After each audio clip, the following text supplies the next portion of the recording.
ಕರ್ನಾಟಕಕ್ಕೂ ಲಗ್ಗೆ ಇಟ್ಟಿದೆ ಕೊರೋನಾ ರೂಪಾಂತರ. ರಾಜ್ಯದಲ್ಲಿ 35 ಜನರಿಗೆ ಒಕ್ಕರಿಸಿದೆ JN1 ಸೋಂಕು. ಕರ್ನಾಟಕಕ್ಕೂ ಲಗ್ಗೆ ಇಟ್ಟಿದೆ ಕೊರೋನಾದ ರೂಪಾಂತರಿ JN1 ಸೋಂಕು.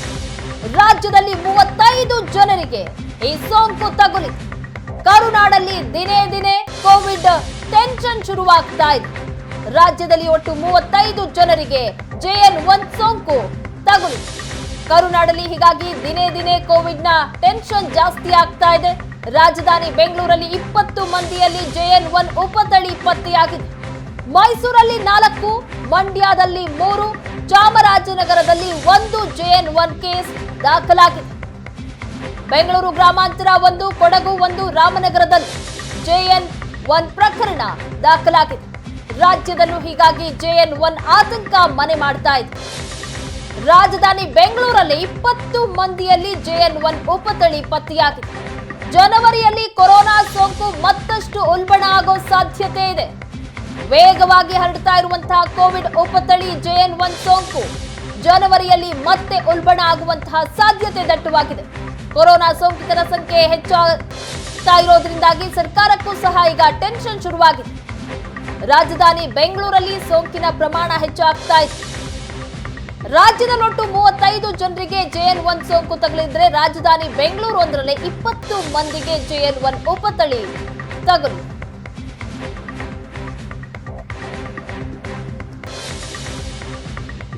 ಇನ್ನು ಎಲ್ಲೆಲ್ಲಿ ಎಷ್ಟೆಷ್ಟು ಕೇಸ್ಗಳು ದಾಖಲಾಗಿದ್ದಾವೆ ಅಂತ ನೋಡ್ತಾ ಹೋಗೋದಾದ್ರೆ ಬೆಂಗಳೂರಲ್ಲಿ 20 ಕೇಸ್, ಮೈಸೂರಲ್ಲಿ 4 JN1 ಕೇಸ್ಗಳಿದ್ರೆ ಮಂಡ್ಯದಲ್ಲಿ 3 ಕೇಸ್, ರಾಮನಗರ 1, ಬೆಂಗಳೂರು ಗ್ರಾಮಾಂತರ 1, ಕೊಡಗು 1, ಚಾಮರಾಜನಗರ 1, ಒಟ್ಟು 35 ಕೇಸ್ಗಳು ದಾಖಲಾಗಿದ್ದಾವೆ.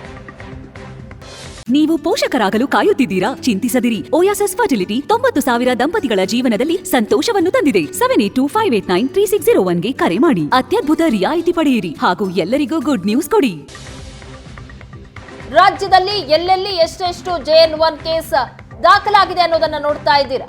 ಇನ್ನು ಗೋವಾದಲ್ಲಿ 34, ಕರ್ನಾಟಕದಲ್ಲಿ 35, ಮಹಾರಾಷ್ಟ್ರದಲ್ಲಿ 9, ಕೇರಳ 6, ತಮಿಳುನಾಡು 4, ತೆಲಂಗಾಣ 2. ಯಾವ್ಯಾವ ರಾಜ್ಯದಲ್ಲಿ JN1 ಕೇಸ್ನ ಸಂಖ್ಯೆ ಎಷ್ಟೆಷ್ಟಿದೆ ಅನ್ನೋದನ್ನ ನೋಡ್ತಾ ಇದ್ದೀರಾ. ಒಟ್ಟು 90 ಕೇಸ್ಗಳು ದೇಶದಲ್ಲಿ ದಾಖಲಾಗಿದ್ದಾವೆ. ಇನ್ನು ರಾಜ್ಯದಲ್ಲಿ ಕೇಸ್ಗಳ ಸಂಖ್ಯೆ 35ಕ್ಕೆ ಏರಿಕೆ ಆಗಿದೆ. ಇದರಿಂದ ಈಗ ಜನರಲ್ಲಿ ಆತಂಕ ಹೆಚ್ಚಾಗ್ತಾ ಇದೆ. ಸೋಂಕಿನ ಪ್ರಮಾಣ ದಿನೇ ದಿನೇ ಹೆಚ್ಚಾಗ್ತಾ ಇರೋದ್ರಿಂದಾಗಿ ಸರ್ಕಾರಕ್ಕೂ ಈಗ ಟೆನ್ಷನ್ ಶುರುವಾಗಿದೆ. ಯಾವ ರೀತಿಯಾಗಿ ಮುನ್ನೆಚ್ಚರಿಕಾ ಕ್ರಮಗಳನ್ನ ತೆಗೆದುಕೊಳ್ಳಬೇಕು ಅನ್ನುವಂತಹ ಲೆಕ್ಕಾಚಾರದಲ್ಲಿ ಈಗ ಸರ್ಕಾರ ಮೀಟಿಂಗ್ ಗಳನ್ನ ಮಾಡುವುದಕ್ಕೆ ಮುಂದಾಗಿದೆ. ಕರ್ನಾಟಕಕ್ಕೂ ಸಹ JN1 ಸೋಂಕು ಎಂಟ್ರಿ ಕೊಟ್ಟಿದ್ದು ಒಟ್ಟು 35 ಕೇಸ್ಗಳು ದಾಖಲಾಗಿದ್ರೆ ಬೆಂಗಳೂರು ಒಂದರಲ್ಲಿ 20 ಕೇಸ್ ದಾಖಲಾಗಿದೆ.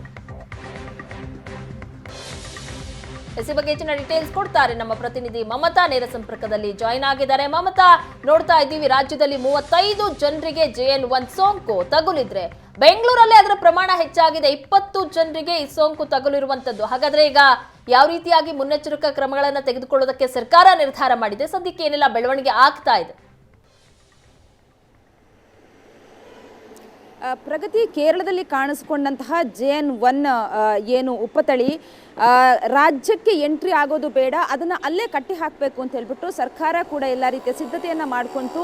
ಎಲ್ಲ ಸರ್ಕಾರಿ ಆಸ್ಪತ್ರೆಗಳಿರ್ಬೋದು, ಜೊತೆಗೆ ಜನರಿಗೂ ಕೂಡ ಮನವಿಯನ್ನು ಮಾಡ್ಕೊಳ್ತು. ಆದರೆ ಈಗ ನಮ್ಮ ರಾಜ್ಯಕ್ಕೂ ಕೂಡ ಕೋವಿಡ್ JN1 ಈಗಾಗಲೇ ಎಂಟ್ರಿ ಕೊಟ್ಟೇ ಬಿಡ್ತು.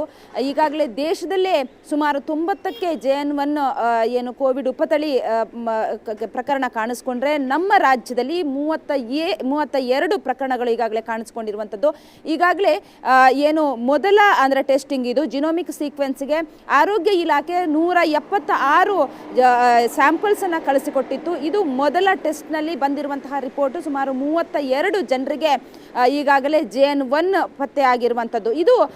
ಇದರಲ್ಲಿ ನಿಜಕ್ಕೂ ಶಾಕಿಂಗ್ ಅಂತಂದರೆ ಬೆಂಗಳೂರಿನಲ್ಲೇ ಸುಮಾರು 20 ಪ್ರಕರಣಗಳು JN1 ಕಾಣಿಸ್ಕೊಂಡಿರುವಂಥದ್ದು. ಮೈಸೂರಿನಲ್ಲಿ 4, ಮಂಡ್ಯದಲ್ಲಿ 3, ರಾಮನಗರದಲ್ಲಿ 1, ಚಾಮರಾಜನಗರದಲ್ಲಿ 1, ಬೆಂಗಳೂರು ಗ್ರಾಮಾಂತರ, ಕೊಡಗು ಒಂದೊಂದು ಪ್ರಕರಣಗಳು ಕಾಣಿಸ್ಕೊಂಡಿರುವಂಥದ್ದು. ಹಾಗಾಗಿ ನಿಜಕ್ಕೂ ಇದು ಶಾಕಿಂಗ್ ಅಂತಲೇ ಹೇಳ್ಬೋದು. ಬೆಂಗಳೂರಿನಲ್ಲೇ ಇಷ್ಟೊಂದು ಪ್ರಮಾಣದಲ್ಲಿ ಅಂದರೆ 20 ಜನರಿಗೆ JN1 ಕಾಣಿಸ್ಕೊಂಡಿರುವಂಥದ್ದು. ಎಲ್ಲ ಒಂದು ಕಡೆ ಸರ್ಕಾರ ಕೂಡ ಇದ್ರ ಬಗ್ಗೆ ಜನರಲ್ಲೇ ಎಚ್ಚೆತ್ತುಕೊಳ್ಳಿ. ಮಾಸ್ಕ್ಗಳನ್ನ ಅಂದರೆ 60 ವರ್ಷ ಮೇಲ್ಪಟ್ಟವರು, ಬಾಣಂತಿಯರು, ಗರ್ಭಿಣಿಯರು ಎಲ್ಲರೂ ಕೂಡ ಅದ್ರ ಜೊತೆಗೆ ಮಕ್ಕಳನ್ನು ಕೂಡ ತುಂಬ ಹುಷಾರಾಗಿ ಇಟ್ಕೊಳ್ಳಿ ಅಂತ ಹೇಳಿ ಸರ್ಕಾರ ಮನವಿ ಕೂಡ ಮಾಡಿಕೊಂಡಿತ್ತು. ಆದರೂ ಕೂಡ ಈಗಾಗಲೇ ಅಂದರೆ ಈ ಹಿಂದೆ ಬಂದಿರುವಂತಹ ಕೋವಿಡ್ ಜನರಲ್ಲಿ ಯಾರ್ಯಾರಲ್ಲಿ ಕೋವಿಡ್ ಕಾಣಿಸ್ಕೊಂಡಿತ್ತು ಆ ಟೆಸ್ಟನ್ನು ಮಾಡಿಸ್ಕೊಂಡು ಅದರ ಟೆಸ್ಟಿಂಗಿಗೆ ಅಂತ ಹೇಳಿ ಜಿನೋಮಿಕ್ ಸೀಕ್ವೆನ್ಸಿಗೆ ಕಳಿಸಿರುವಂಥದ್ದು. ಆ ಟೆಸ್ಟ್ನಲ್ಲಿ ಈಗಾಗಲೇ ರಿಪೋರ್ಟ್ ಬಂದರೆ ನಿಜಕ್ಕೂ ಶಾಕಿಂಗ್ ಅಂತಲೇ ಹೇಳ್ಬೋದು. ಇಷ್ಟರ ಮಟ್ಟದಲ್ಲಿ JN1 ಕಾಣಿಸ್ಕೊಳ್ಳುತ್ತೆ ಅನ್ನುವಂಥದ್ದನ್ನು ಯಾರೂ ಕೂಡ ನಿರೀಕ್ಷೆ ಮಾಡಿರಲಿಲ್ಲ. ಈ JN1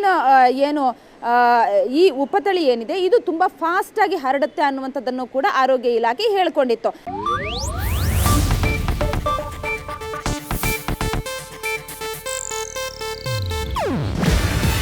ಇದು ಏಷ್ಯಾನೆಟ್ ನ್ಯೂಸ್ ನೆಟ್ವರ್ಕ್ ಪ್ರಸ್ತುತಿ.